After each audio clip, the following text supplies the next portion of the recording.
Walk into any bank in America tomorrow and ask the teller for the largest bill they have. You will get 100. Not because the branch is small, because $100 is the largest banknote the United States issues, and that has been true for every single day since 1969. There is nothing above it. There is no special window, no manager who can authorize something bigger. That is the ceiling. It was not always the ceiling. There was a $500 bill with William McKinley on the front. There was 1,000 with Grover Cleveland. There was a 5,000 with James Madison. And there was a $10,000 bill carrying the face of a Treasury Secretary most Americans could not name. Those are not curiosities from the frontier era. They were in circulation within living memory. Your grandparents lived in a country where a single piece of paper could be worth $10,000. And then, on one Monday in July of 1969, the government announced they were finished. All four, at once, immediately. The reason given was one short phrase. The notes were not being used enough. That is the official explanation, and it is still the one you will find if you look this up. It is also an explanation that falls apart the moment you do the arithmetic, because if something genuinely is not being used, you do not need to hold a press announcement to kill it. You just stop. So what were they actually doing? We are going to look at why bills that large existed in the first place, which is a stranger story than you would guess, and has nothing to do with rich men lighting cigars.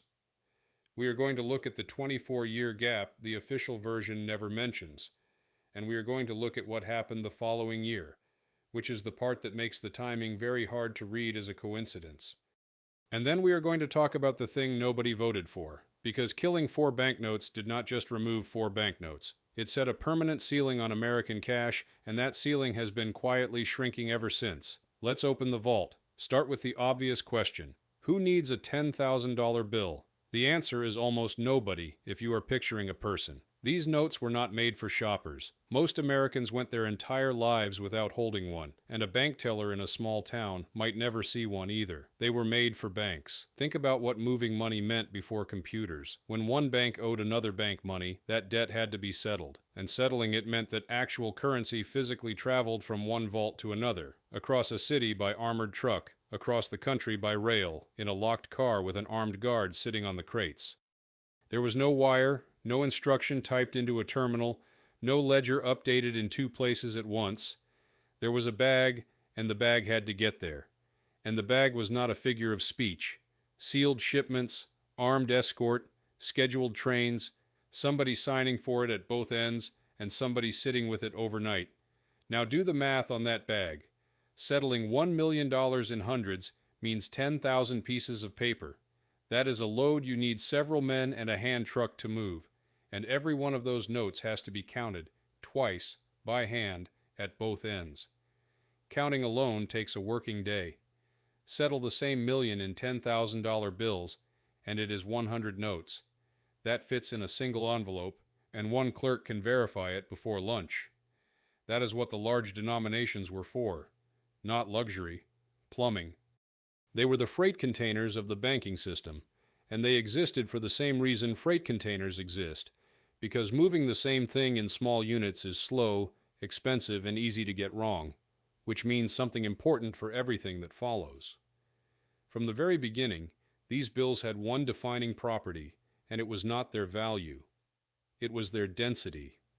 A very large amount of money in a very small physical package that could be handed from one person to another and leave no record of having moved.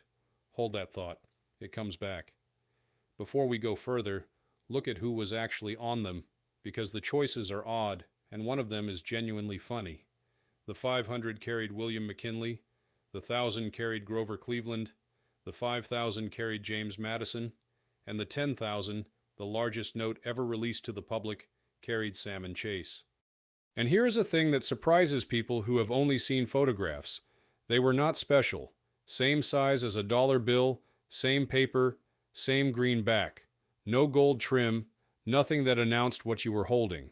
The only difference between a note worth $1 and a note worth 10,000 was the number printed in the corner. Chase is the interesting one. He was not a president, He was Lincoln's Treasury Secretary during the Civil War and later Chief Justice, and he is remembered today mostly by people who work in banking. So how did he end up on the biggest bill in America? Chase was the man who put the federal government into the paper money business in the first place, printing national currency to pay for the war, and when the first of those notes came off the press, the face on them was his own, not a dead founder, not the sitting president, his own face, chosen by himself, while he was alive and holding the office. He wanted to be president. He thought being on the money might help. It did not work. He ran and lost, repeatedly. But the man who put his own portrait on American currency out of ambition ended up on the largest note the country ever handed to its citizens, which is a small piece of justice with a sense of humor. There was one more, and almost nobody has seen it. A $100,000 certificate, with Woodrow Wilson on the front. It was never released to the public at all. It existed only for transfers between Federal Reserve banks. You could not have one, you could not ask for one, and if you had somehow obtained one, you would not have been able to spend it. Now the detail the official story leaves out, and once you see it, the whole thing reads differently. The large bills were discontinued in 1969. They were last printed in 1945. Read those two dates again, nearly a quarter of a century apart. For 20-odd years, the United States government printed no new 500s, no new thousands, no new 5,000s, no new 10,000s, and never said a word about it. What happens to a currency denomination in that situation is quiet and one-directional. Bills wear out. They get torn, soaked, taped, written on. They come back to the Federal Reserve in the ordinary course of business, and a worn note is normally destroyed and replaced with a fresh one. Except these were not being replaced. Every large bill that came home stayed home. So the population of them only ever went down. Year after year, fewer in existence, and no mechanism anywhere by which the number could rise. It is the only kind of extinction that requires no effort at all. You simply stop breeding the animal and wait. By the late 1960s, the large notes still in circulation were increasingly in the hands of people holding them on purpose, rather than using them to buy anything, which is what happens to any object that stops being made. It moves from the people who use it to the people who keep it. And notice the strange legal position that creates. For 24 years, the $10,000 bill was a fully valid denomination of United States currency that the United States was not making. It existed in law and not in production. Nobody repealed it. Nobody announced it. The presses simply did something else, and the paperwork stayed exactly where it was. That gap is not a footnote. It is the thing that makes the official explanation, when it finally arrives, impossible to take at face value. Which brings us to a question the official explanation never answers. If the government had already quietly stopped making these bills in 1945, and the supply had been shrinking on its own for 24 years, then by 1969, the problem was solving itself. Give it another decade or two of ordinary wear, and the denomination disappears without anyone doing anything at all. So why announce it? Why make a decision, on a specific day, about something that was already dying of natural causes? Governments do not usually issue statements to formalize a thing that is already happening by itself. They do it when they want it to happen faster, or when they want it on the record. On the 14th of July, 1969, the Treasury Department and the Federal Reserve System put out a joint announcement. Currency in denominations of $500, $1,000, $5,000, and $10,000 would be discontinued, not phased out over a period, not reviewed again in 5 years. Discontinued, effective immediately. The stated reason was lack of use. The wording was that demand for these denominations had fallen sharply over the previous 2 decades, and that what demand remained did not justify the cost of producing and holding new supplies. It was presented as housekeeping, the currency equivalent of dropping a product line nobody was buying. The coverage matched the tone. This was not front-page news. It ran as a short item, a paragraph or two, the kind of thing that sits below a story about the weather. There were no hearings. There was no debate in Congress. There was no vote. 2 institutions issued a statement, and 4 denominations of American money stopped existing. Stop and consider how unusual that is. Currency is one of the very few things every single citizen touches every day, and the shape of it, what denominations exist, what the largest one is, had just been permanently changed by administrative announcement. Nobody objected, because almost nobody noticed. The overwhelming majority of Americans had never held one of these bills, and never expected to.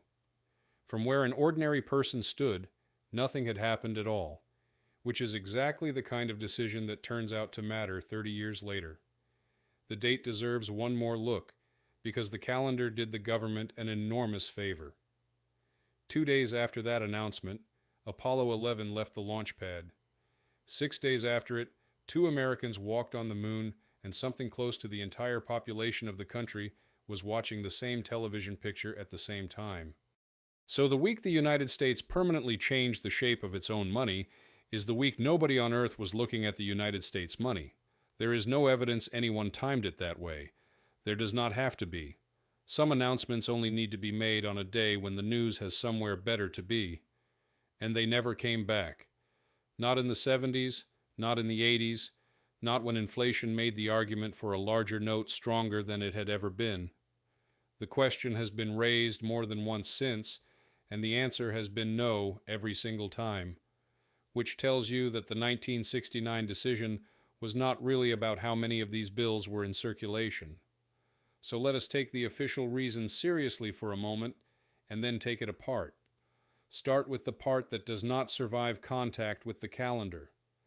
The statement said the remaining demand did not justify the cost of producing new supplies. But there were no new supplies. The government had not printed one of these notes since the middle of the 1940s. It was declining to spend money it had already stopped spending, a quarter of a century earlier, and offering that as the reason for a decision it was making today. Now the rest of it. Lack of use. Fine. But go back to what we established about why these notes existed. Their entire purpose was density, a very large amount of value in a package small enough to hand across a table. Now ask who still wants that property in 1969. Banks did not need it anymore. By the late 60s, settlement between financial institutions had moved on to wires and ledgers. The physical shipment of currency between banks, the thing the large denominations were invented for, had largely stopped being necessary. The original customer had walked away. But the property itself did not become worthless. It became valuable to a different kind of customer. Think about what a $10,000 bill actually offers once banks stop needing it. $1 million in hundreds is a load you need help to carry and time to count. 1 million in 10,000s is 100 pieces of paper, an ordinary envelope, an inside coat pocket, a hollowed-out book. It crosses a border in a suitcase without weighing anything. It changes hands in a parking lot in 4 seconds, and nothing anywhere records that it moved. And that is the property everyone has associated with this decision ever since. Ask anyone who knows this story why the big bills went away, and they will tell you organized crime, untaxed cash, money that needed to move without leaving a trace. Except that reason does not appear in the announcement. Go and read the joint statement, and you will find declining demand and the cost of new supplies. You will not find the word crime. The rationale that everybody now attaches to this decision, the one that makes it make sense, is the one the government did not put in writing.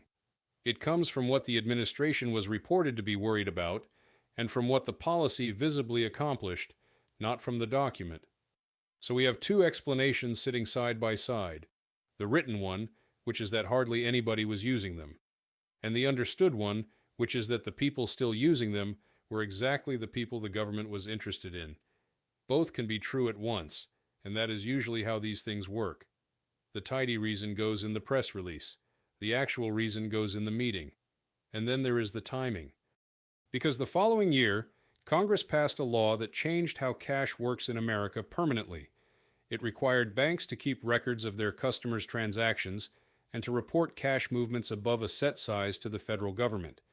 It is the reason that, to this day, walking into a bank with a large enough pile of currency generates a form with your name on it. Look at those 2 events next to each other.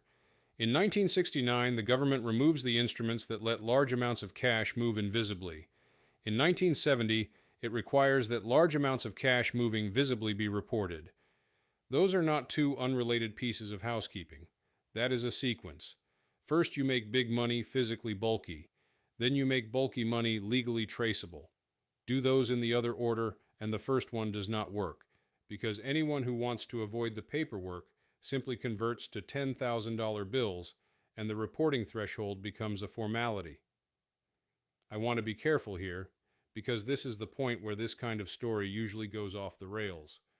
Nobody was hiding any of it. There was no secret plan and no smoke-filled room. Both measures were public, both were argued about in their own way, and both had defenders making an entirely reasonable case that a country ought to be able to see very large sums of cash moving through it. But the official reason for the 1969 decision, that these bills simply were not popular, is not the reason. It is the version that required no argument. Here is the trouble with a reason like, nobody was using them. It is very easy to write down, and very hard to defend once you go looking for the people who were. So let me take you to Las Vegas. In the early 1950s, a casino owner named Benny Binion took the public tour of the United States Mint. He was not there on business. He spent the tour watching the other tourists, ordinary people filing past stacks of currency, unable to look away. And he had the thought that a certain kind of man has. If they will stand and stare at money inside a government building, what would they do if it were standing in my casino? He did not get to build it himself.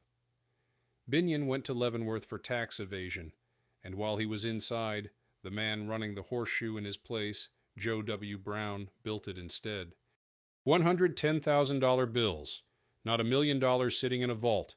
$1 million in 100 pieces of paper, mint condition, in perfect serial sequence, behind bulletproof glass, set inside a golden horseshoe 8 feet across that weighed a ton. And here is the part that matters for our story. People came. For decades, tourists queued up in a downtown casino to stand in front of 100 banknotes and have their photograph taken. Not to gamble, to look at the money. Binion had been right in the most literal way. The notes did not have to buy anything to be worth the trip. The first display came down at the end of the 50s. Binion put it back up in 1964, and it stayed there for the next 35 years. Now hold that up against the calendar. In 1969, while 100 of those notes were hanging under glass in Las Vegas, with a queue in front of them, the government announced that the $10,000 bill was finished because the demand no longer justified the cost. The display outlived the announcement by 30 years, and it did not come down because anybody stopped caring. It came down because the Binion family fell out with each other. They split in 1998, the display became something to sell, and it went to a coin dealer for something in the region of 4 times its face value. 4 times. For money. Then it was taken apart.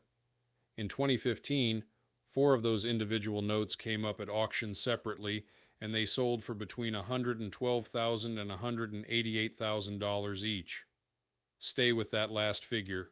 A $10,000 bill went for $188,000, 18 times the number printed on its own face. That is what became of the notes nobody wanted. Now, I want to be careful here, because this does not prove that anybody lied. Collector value in 2015 is not the same thing as transactional demand in 1969, and a rare note is valuable precisely because it was withdrawn.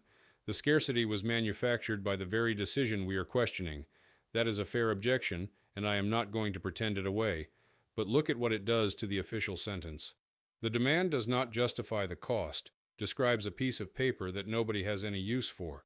It does not describe an object that a casino built a room around, that strangers stood in line to be photographed beside for 35 years, and that a dealer paid 4 times face value to carry out of the building. Whatever those notes had become by 1969, forgotten was not it.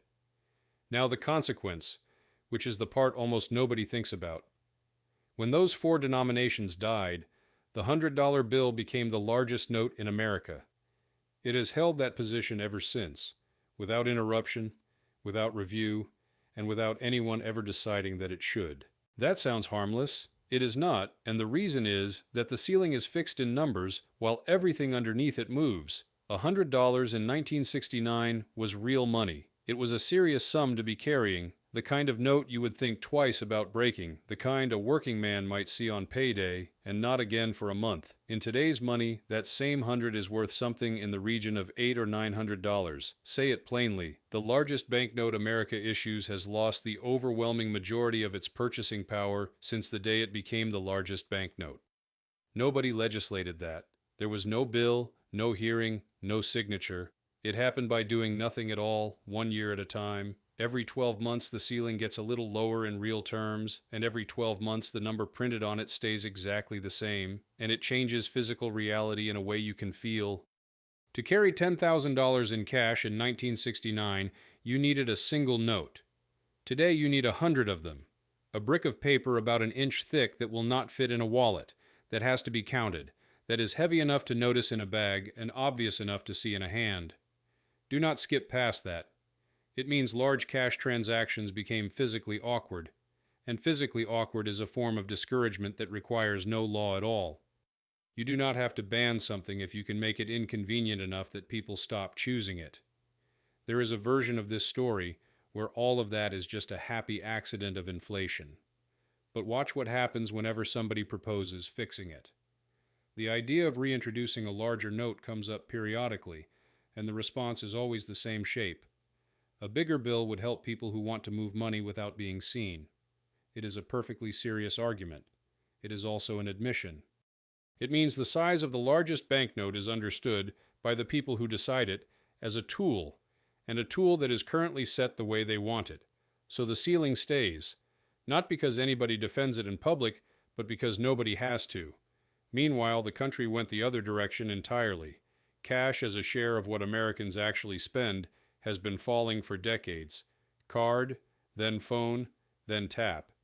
Every one of those transactions creates a record by default, which is the exact opposite of what the $10,000 bill offered. The large denominations did not lose a fair fight. They were not outcompeted by something better. They were retired at precisely the moment when the thing they were uniquely good at had become the thing the government most wanted to stop. Here is the strangest part, and it is a good place to finish. Those bills were never made illegal. A $10,000 note is still legal tender in the United States today. If you have one, you can spend it. You can walk into a store and hand it over, and legally the transaction is fine. But take it to a bank, and something else happens. Banks are expected to send large denomination notes back to the Federal Reserve, and when they arrive, they are destroyed. Not stored, not returned to circulation.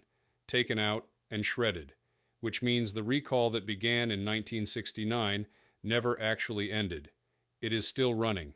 Every time one of these notes touches the banking system, there is one fewer of them in the world, permanently. The policy did not need a deadline. It just needed patience. That is the shape of the whole story. Nobody confiscated anything. Nobody passed a law telling Americans what size of money they were allowed to hold. Two institutions made an administrative announcement on a slow Monday in July, gave a reason that was not the reason, and then let time do the rest. 50-odd years later, the result is a country where the largest piece of money you can legally obtain is worth a fraction of what it was worth on the day the ceiling was set, and where nobody can point to the moment that was decided because there was no moment. There was an absence of moments. So my question to you is this: what else is being retired that way right now? Not banned, not voted on, just quietly not replaced, until one day you notice it is gone. Tell me in the comments. I read them. And the next time a teller hands you 100 and you think of it as a big bill, remember that it only became the big bill because everything above it was taken away, and that on the day that happened, almost nobody in America looked up. If you want more of these, the parts of ordinary life that turn out to have a start date, subscribe and open the vault with us. There is another one waiting for you right here.